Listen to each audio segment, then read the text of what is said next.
बांग्लादेश के गोपालगंज में सेना पर हमला हुआ है। शेख हसीना के समर्थकों पर हमले का आरोप है। तो वहां पर तख्ता पलट के बाद जो हिंसा का दौर है वो थमा नहीं है। हिंसा वहां पर अभी भी चल रही है, देखने को मिल रही है। और बताया जा रहा है कि जो शेख हसीना के समर्थक हैं उन्होंने ये हमला किया है। मुसलमान युवा स्टूडेंट्स नेता जो हिंदू पुरुषों को जिंदा जला करके मारने के बाद उनके गुप्त अंग को चेक कर रहे थे कि कहीं गलती से मुसलमान तो नहीं मर गया। They did not fire on the public, they did not do anything. अगर मिलिट्री आ जाती ना, खाली इतना जुल्म करने की भी जरूरत नहीं होती, वो थोड़ा बहुत मिलिट्री आके कर्फ्यू लगा के दबा दे सकती थी student protest, but they didn't do that, right? They aligned with this. हिंदुओं के साथ हो रहा है बांग्लादेश में, अब पूरी दुनिया जाग उठी और दुनिया भर से आवाजें निकल रही हैं। यूनाइटेड नेशन से लेकर आप देखो कि यूके, कनाडा, हर जगह अब लोग कमेंट कर रहे हैं, लोग सड़कों पे आ रहे हैं कि सेव द हिंदूज इन बांग्लादेश। कि भाई बांग्लादेश में जो मिनोरिटीज खास तौर पे हिंदू कम्युनिटी के ऊपर अटैक किया जा रहा है उसको रोका जाए। फिर उसके बाद पाकिस्तान से हमने भी आवाज उठाई कि हाँ भाई वैसे हम कहते हैं फलस्तीन के मुसलमान, वैसे हम कहते हैं यहाँ के मुसलमान, लेकिन इंसानियत को आगे रखते हुए अगर बांग्लादेश के हिंदू कम्युनिटी के ऊपर कुछ गलत हो रहा है तो उसे रोका जाए। या तो इंटेलिजेंस फेलियर है आउटराइट, कि इनको कुछ पता ही नहीं कि क्या हो रहा है बांग्लादेश में, ठीक है। अगर पता था तो क्या किया? कुछ नहीं किया या कुछ किया? अगर कुछ किया तो फेल हो गया वो, because they could not protect her. So या तो इट्स एन इंटेलिजेंस फेलियर या it is a failure to control the thing. Basically it's a operation failure हो गया ना वो।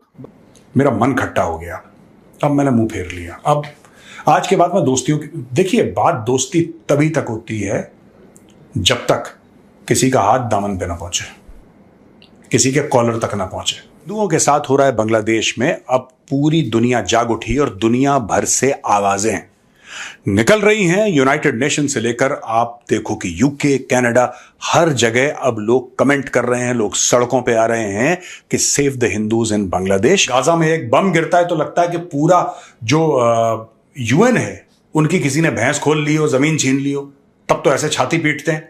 अभी तक इन लोगों ने कोई मेजर हल्ला नहीं करा यूएन ने, तो वो नाराजगी रहेगी यूएन के साथ।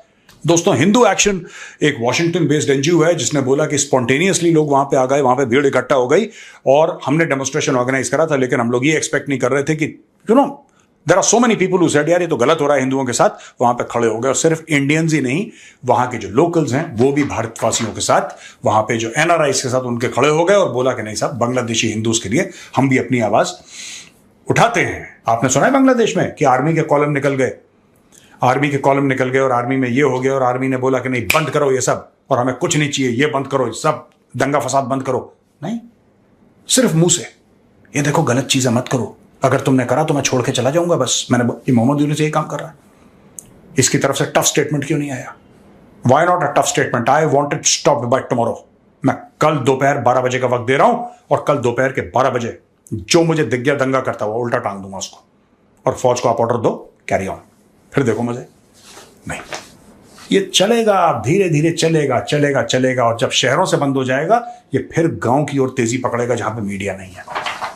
ये देखिए, मैं आपको बता रहा हूं ना, वो आदमी कितनी भी बांग्लादेश में जो इस टाइप का क्राउड है, जो जिहादी क्राउड है, दे आर बेसिकली ना, यहाँ पे बड़े इंडिया में सेलिब्रेट कर रहे हैं, वो दे आर स्टूडेंट्स। ऐसे स्टूडेंट्स होते हैं, दूसरे की बेटियों को घर से उठा के उनका रेप कर रहे हैं, ये स्टूडेंट्स हैं। हिंदुओं को मार के ब्रिज से टांग रहे हैं उल्टा, उनके कपड़े उतार के उनको नंगा करके डेड बॉडी को हैंग कर रखा है। ये हैं स्टूडेंट्स आपके, ये स्टूडेंट्स हैं, ये बांग्लादेशी स्टूडेंट्स हैं। इंटेलिजेंस फेलियर है आउटराइट, कि इनको कुछ पता ही नहीं कि क्या हो रहा है बांग्लादेश में, ठीक है। अगर पता था तो क्या किया? कुछ नहीं किया या कुछ किया? अगर कुछ किया तो फेल हो गया वो, because they could not protect her. So या तो इट्स एन इंटेलिजेंस फेलियर या it is a failure to control the thing. Basically it's a operation failure हो गया ना वो बांग्लादेश। मैं एक सवाल करना चाहता हूँ, ये मैं आज भी एक सवाल ये सोच रहा था कि क्या इंडियन बांग्लादेशी मिलिट्री के अंदर इतनी इनग्रेस नहीं थी कि वो लाइन ऑफ कम्युनिकेशन उनकी नहीं थी, या कि वो समझते थे कि शेख हसीना के थ्रू वो बांग्लादेशी ब्यूरोक्रेसी में या मिलिट्री में ऑपरेट करेंगे। ये पॉलिटिकल इनग्रेस रखना और मिलिटरीली इतना ना इनग्रेस रखना, आपको नहीं लगता कि ये एक this was one of the failures as well. थोड़ा कंफ्यूजन हो रहा है क्योंकि वो अवामी लीग पे भी अटैक कर रहे हैं और अवामी लीग के चंद काउंसलर्स भी हिंदू हैं जो 2 मारे गए. तो they have killed other Awami League people and some of them are Hindu. So but there are people who are targeting Hindu temples and Hindus और that should be condemned and that should be stopped. और मैं खुश हुआ कि मोहम्मद यूनुस ने भी condemn किया और कहा ये भी बांग्लादेशी है, इन पे हमले नहीं होनी चाहिए.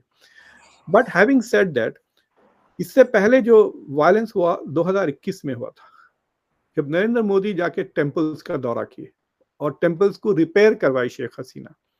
कौन करता है? MBS इंडिया आते हैं क्या? वो जाते हैं जामा मस्जिद में जाके बयान देते हैं क्या?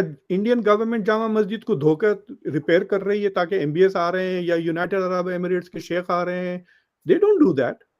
सो व्हाई इज बांग्लादेश, मतलब पब्लिक तो बड़ी चिढ़ गई होगी ना कि या फर्स्ट ये आ रहे हैं, पूजा कर रहे हैं, टीवी पे यही चल रहा है, नरेंद्र मोदी, जाके देख लिया आप फोटोग्राफ्स.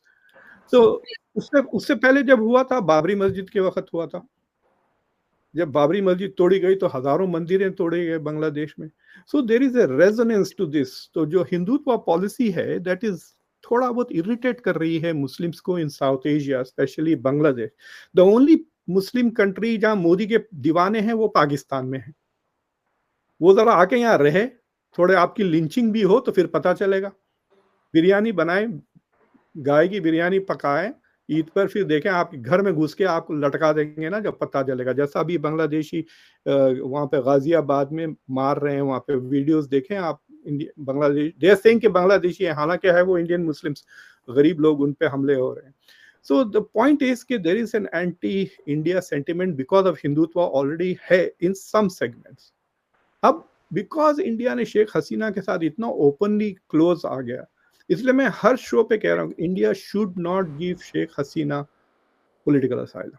बांग्लादेश में जो मिनोरिटीज, खासतौर पे हिंदू कम्युनिटी के ऊपर अटैक किया जा रहा है उसको रोका जाए. फिर उसके बाद पाकिस्तान से हमने भी आवाज उठाई कि हाँ भाई, वैसे हम कहते हैं फलस्तीन के मुसलमान, वैसे हम कहते हैं यहाँ के मुसलमान, लेकिन इंसानियत को आगे रखते हुए अगर बांग्लादेश के हिंदू कम्युनिटी के ऊपर कुछ गलत हो रहा है तो उसे रोका जाए. अब हमें अभी से पहले तक ये बताया जा रहा था कि भाई ये सिर्फ प्रोपोगंडा किया जा रहा है, ये इंडिया का मीडिया सिर्फ प्रोपोगंडा कर रहा है. लेकिन अब कायदा तौर पे ये चीज क्लियर हो गई है, क्योंकि बांग्लादेश के जो अभी इंटरिम गवर्नमेंट के प्रेसिडेंट है उन्होंने खुद ये बोला है कि भाई अगर बांग्लादेश में मिनोरिटीज के ऊपर जो अटैक है उसे ना रोका गया तो मैं रिजाइन कर दूंगा. फिर इसराइल ने इसके ऊपर आवाज उठाई और अब बड़ी खबर ये है जिसके ऊपर पाकिस्तान की पब्लिक से, पाकिस्तान की यूथ से हम बात करेंगे, पूछेंगे कि आखिर क्या वजह है कि अब यूनाइटेड नेशंस भी इस बात पर बोल उठा है कि भाई बांग्लादेश में मिनोरिटीज के ऊपर जुल्म हो रहा है, इसे फौरन रोका जाए. हम कब बोलेंगे, हम एक ही चीज को मतलब इंसानियत की नजर से कब देखेंगे, जहां भी जुल्म हो, चाहे पाकिस्तान में हिंदू कम्युनिटी के ऊपर, मिनोरिटीज के ऊपर जुल्म हो, या बांग्लादेश में हो, या कहीं पे भी हो, हम उसके ऊपर चुप क्यों रहते हैं? क्या हमें बोलना चाहिए या नहीं बोलना चाहिए? जी बिल्कुल ऐसी बात है. जब 5 अगस्त को ये सारा मामला हुआ तो तब पाकिस्तान कुछ ही घंटे बाद एक ये खबर भी सरफेस की इंडियन मीडिया की तरफ से कि बांग्लादेश में जो माइनॉरिटीज है,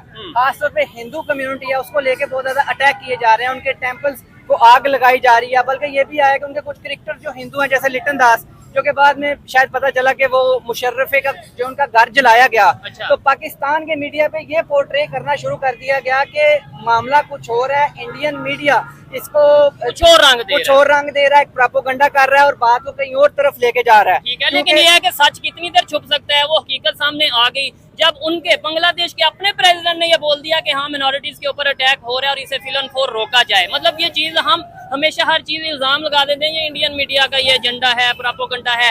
अब तो प्रेसिडेंट ऑफ बांग्लादेश, इसराइल के प्राइम मिनिस्टर, फिर उसके बाद अब यूनाइटेड नेशंस ने आवाज उठा दिया. क्या समझते हैं आप? जी बिल्कुल, पहले सिर्फ इंडिया उठा रहा था आवाज, आपने भी काफी वीडियोस इस पे रिकॉर्ड की, लेकिन उसके बाद अब जब उनके प्राइम मिनिस्टर ने खुद इस चीज को मान लिया और बल्कि कहा है कि ये बंद होना चाहिए जो उनके नए प्रेसिडेंट सेलेक्ट हुए हैं, उसके बाद अब ये कि इसराइल ने जब ट्वीट की कि कंडेम किया इसराइल ने भी, उसके बाद यूनाइटेड नेशंस इस पे कोई आवाज नहीं था उठा रहा. इससे पहले हमने वीडियो में बोला भी कि यूनाइटेड नेशंस को एक्शन लेना चाहिए अगर उनकी अपनी गवर्नमेंट या अपनी अथॉरिटीज इस चीज को कंट्रोल नहीं कर पाती. तो आज ये सुबह देखने में आया कि बहुत से लोग, एक NGO है हिंदू एक्शन के नाम से, उन्होंने इकट्ठे होकर यूनाइटेड नेशन के ऑफिस की बिल्डिंग के बाहर प्रोटेस्ट किया. बहुत ज्यादा और सेक्टर से लोग साथ मिले और एक बड़ा प्रोटेस्ट रिकॉर्ड किया. तो उसका नतीजा हमें ये मिला कि जो यूनाइटेड नेशंस के स्पोक्स पर्सन है उनकी तरफ से आज स्टेटमेंट आई है और उन्होंने कंडेम किया है इस चीज़ को कि बिल्कुल भी माइनॉरिटीज़ के साथ बांग्लादेश में जुल्म नहीं होना चाहिए।